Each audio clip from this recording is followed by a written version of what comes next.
So we're joined once again by a long-term friend of the show and the provider of the beer tube, which Clayton, I don't know if you've been watching it. The beer tube's been very popular. The Germans can't believe we drink the whole thing. So welcome back to the show. Thank you very much. It's very kind of you to have me. And Clayton, you are the operator of Workbench Hobbies, which is a wildly more successful YouTube channel than ours. Thank you very much for making time for us. And we've brought you on the show because we want to hear what's up in the world of scale model tanks since the last time we spoke to you. We tend to do this thing about once a year. Rob, actually, how about you give us a little intro of what you think's new in the last year, and then we'll get Rob's questions underway. Right. Okay. Straight to it. Yeah. Well, look, the world Yeah. of we're in the golden age of scale modeling. Absolutely. Like there's never been a better time for scale modeling. Truthfully, it's amazing the amount of information, the types of kits. I was going to throw affordability in there, but that's I guess that's a term that means different things to different people. But yeah, last year was really exciting. Tamiya is one of the more well-known and reputable brands that have been kicking around since I'll probably muff the date, but I think like definitely 1970. They've been around as long as I've been alive, so yeah, Yeah, and they that's a long actually time now. they, yeah, they re-released a lot of their old molds and things from like back in 1970, 1977, things like that, which on the surface sounded like a really odd thing to do because the technology wasn't so great back then and they're very basic kits, but they really cashed in on this nostalgic dollar. So there was a whole heap of these US half tracks that everyone built when they were a kid, and the scale modeling community is an aging community. Unfortunately, we try to prop it up with the young people coming in, but yeah, they cashed in. So that was kind of at the start of the year. They really cashed in on that nostalgic dollar, and a lot of these kits from the 1970s just flew off the shelves, and they were priced very well as well. So that was something that exciting that happened last year. I think I mentioned last time I was on this show, there was a whole heap of Tigers coming out, Tiger Ones coming out.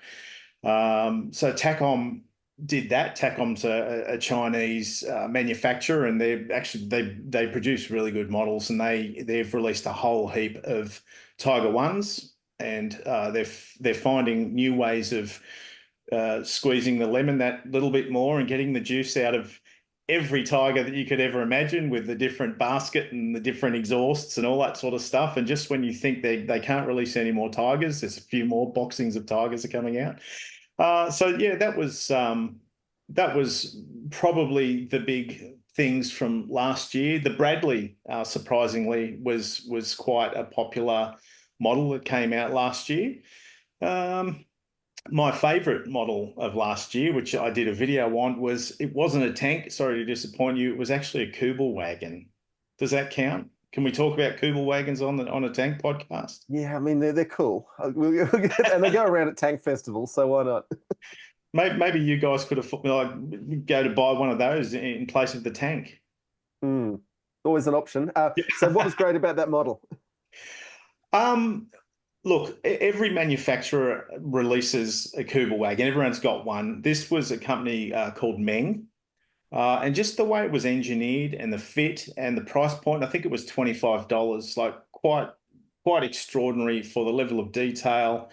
Just the engineering, the way the parts go together, the build experience, it was just a joy from start to finish. Wouldn't have to be an experienced modeler to enjoy that model, and which is why I rated it so highly. I just loved every second of it. You could build it in an afternoon, and you've just got a beautiful little kit there ready to go. So that's why I enjoyed that one. I got a little bit of heat about picking a Kubel wagon as being my favorite model for the year, but yeah, that one got the prize. You're allowed So to enjoy things. so you True. managed to avoid your Italian bias, is what you're saying. Well, I actually that kind of segues into this year. It seems to me that there's a flood of Italian armor coming on the market, and Italian armor's been a little bit neglected over the years because the German stuff's the poster boys, obviously, and they get all the love. But there was an announcement of some Italian armored cars last month, the AB 40 and 41, I think it was, yeah, with the full interior. They look incredible with full engines and interior. They're obviously not going to run, but models of the engine.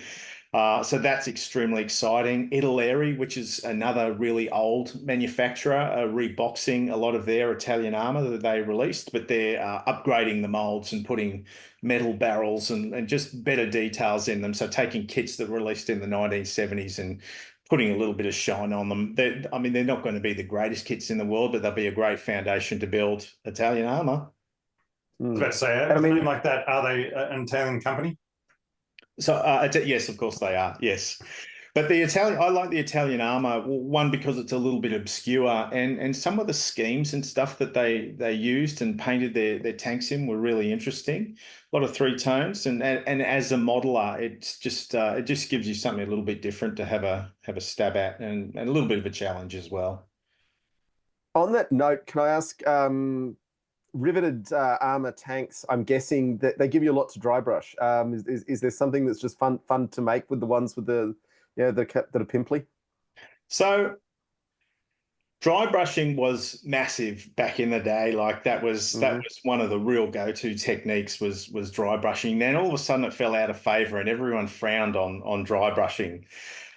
It's starting to make a little bit of a comeback, but yeah. So with a model with a lot of rivets and stuff like that, you would put some washers and things around it to get your shadows. And yeah, dry brushing is making a little bit of a comeback. So you see, I would love a model that has those details, those raised details. It just gives you something to work with, a little bit of, so those little pops of color and things like that. So yeah, from that point of view, some of the Italian stuff is good for that as well. Now, question. Yeah. You talked about in one of your latest videos about your resin casting. Now, is that a 3D printer over your shoulder? They're 3D, yeah, they're horribly redundant. Redundant. So the question is, what are you finding is better or worse between 3D printing versus resin casting or are there particular jobs for certain builds that you want to do? I think the resin casting stuff will become a thing of the past. That was just means to an end. 3D print will take over this hobby, like without a doubt. Some of the stuff that is coming out is incredible. And the issue with some of that resin cast stuff, upgrade sets and figures and things like that, they're just very hard to get. A lot of stuff comes out of Europe and not exclusively, but it's very hard to get it in Australia. And you can guarantee the box or the upgrade or the figure you want is going to be out of stock and difficult to get. The other issue the resin casting guys have is Asia recasting them and selling them on eBay for a fraction of the price. So unfortunately, that's just destroying that industry for those guys.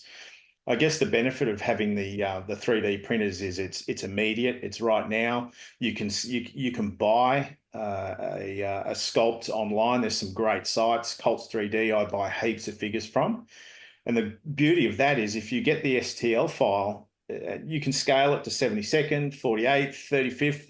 You can change the scale of your figure, and and you've got it forever. You can print it 5 times and use it. Not that you probably do that, but yeah, there's no reason you couldn't, unless that's infringing some copyright law when you buy the file. But yeah, anyway, edit that out, John. Edit. Yeah.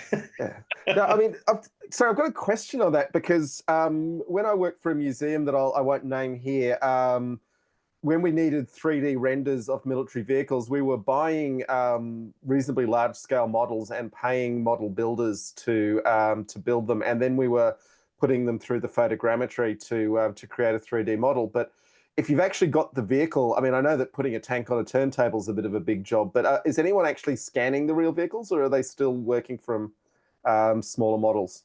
Oh no, they're definitely scanners and things that they're using, and that's the technology they're using for a lot of the figures that are coming out now as well. So you find a lot of the like fabric surfaces and poses, and the weight of these poses in these figures is starting to look really natural because it's all 3D scanned. They're real people dressed up in reenactors gear, just scanned. So I know like a lot of these guys who are doing these drawings online and selling these files, either do it in Fusion or whatnot, they're digitally sculpting, but yeah, 100% they're scanning stuff as well. And that technology is just getting better and better. And the technology, the printers, I mean, it started, you'd get a print and it would have all the stepping lines through it. And I think, it went from 2K to 4K to 6K. I think they're up to about 12K now. And some of the stuff that's coming out of those printers is absolutely amazing, absolutely incredible. And it's really set up this whole cottage industry as well. And I'm getting people. There's a fella from Canada who has sent me over his stuff and he's trying to establish a business. He wanted me to have a look at it and use it on a model and whatnot. That kind of thing happens all the time, but they can set these industries up in their back room, and all of a sudden, as modelers, we've got access to stuff we just never would have dreamed of. It's quite amazing. And I mean, that kind of leads me into something. I don't want to get too off topic, but that's something that I think has really expanded and grown in this whole modeling community, is the connection of community through the sharing of ideas, like on YouTube and Facebook and things like that. The scale modeling fraternity used to be quite fractured and very protective of techniques and ideas and things like that. And that's been a big shift in the last couple of years, is just everyone just seems to be willing and supportive and just to share ideas and to grow the hobby. There's this real love and need to grow the hobby, which is what I actually wanted to mention that to you guys. So yeah, I felt that was a nice little opportunity to do that. Lovely. Now, a question we talked about just a little bit before was off screen was, is there a market for selling your models after you've built them and so forth? Just because people get to the point where you can only have so many 1/16th model Abrams sitting around your lounge room before you run out of room. So is that a thing that happens? I mean, I know with the refurbished physical actual tanks and so forth, people who like to rebuild those and then sell them off just because they like the experience of building them, but don't actually want to have to own them, so they just want to get on to the next build. Is that a thing that happens? If you go on eBay, and you'll see a whole heap of pro-built models that look like they might have built them with their eyes closed. Do people buy them? I don't know. I don't. I actually don't know. I actually don't know. But yeah, look, there is definitely a market for commission build stuff. So and I build things for people who don't have the skills, don't have the time. So I've got a couple I'm building at the moment for a fellow in America. I'm sending some, well, actually, as it happens, another guy in America, but so there's a market for commission building. You might want to have a unique gift for your granddad who flew in the war, or whatever. You might build his plane and things like that. There's not a huge demand for it. I think if I went looking, I'd probably find more, but it's probably a little bit more of a distraction for me. But 100% people are prepared to pay to have something built that looks professional and is a one-off thing. Sorry, I stopped mid-sentence there. You're right. That's okay. Look, it's just, as I say, it's the question of there's only so much room in your house before whatever living arrangements you have, the other person gets annoyed and says, look, you've got to get rid of some of these things. And rather than throwing out all that good hard work, you might be the sort of person saying, well, I've done all this effort and I want to sell it off, it's the joy of building the device rather than building the thing rather than actually having it sitting on a shelf. Absolutely, it's the joy. I have a display case at home and I have a display case at work, and we've kind of reached that point of critical mass now. And you can only shuffle the things around so much in it. I've started to give like some of the older builds that I've done that don't really stack up. You can see the progression in my skills. I give them to the nephews and things like that. My kids were never interested in them, but I give them to the nephews now and they seem to like them. But yeah, some of them are starting to find their way to the bin. Maybe I should pop them on eBay and call, pro built. I don't know. As seen on Workbench Hobbies. Yeah. Oh, yeah. But there's no stigma attached with that sort of activity, in your experience. Stigma for the commission build stuff or selling your models? Or selling your models. I don't think there's a stigma. That's good. That's good. That means it's a very open and happy hobby for people to be enjoying. I think some people overestimate their skill set and skill levels, though, which would possibly, have an air of stigma around it. Maybe some judgment. I don't know. You do also get an issue that someone might think they put 50 hours of work into a thing, and that might be worth 50 times the value of their time, but they haven't actually created that value. It's something's worth what someone's prepared to pay, and the amount of time you put in's not it.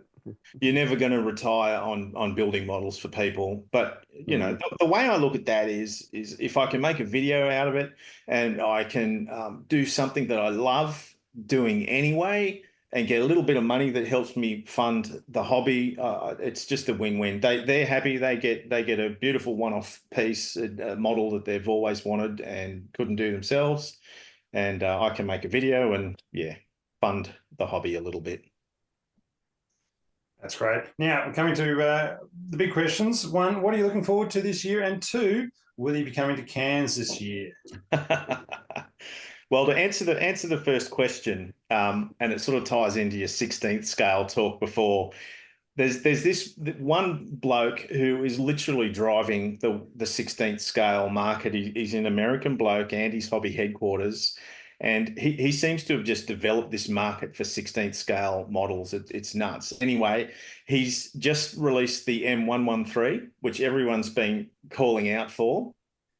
And his latest announcement is, I was telling you about those US Tamiya half tracks, the M3s. He's just released one of those in 16th scale, which people are going to go absolutely nuts for. That's a really exciting release, and it might swing me to have a go at 16th scale.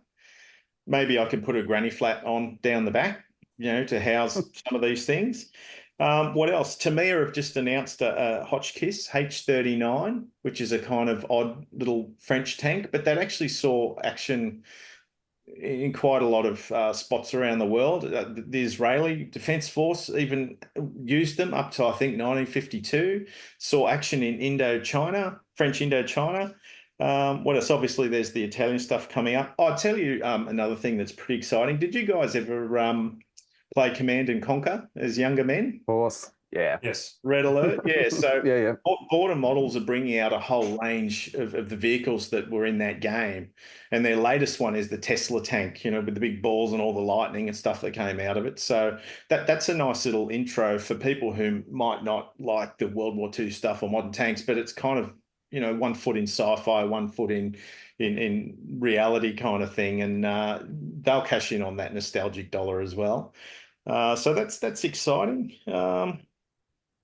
What else? And the second part of the question. The second part of the question. Well, important one. Okay. It depends. I have got the opportunity, it looks like, to go to Japan over to the Shizuoka hobby show. Wow. And if a few of those cards sort of fall in place, that's obviously what I'd be doing, which would mean that's awesome. The museum, unfortunately, would have to wait. That sounds like an awesome opportunity. I think everybody would agree with. Go jump on board with that, and try not to get too far ahead of myself, but it's looking like that's what's going to happen. Well, we'll miss you in Cairns, but we'll endure somehow.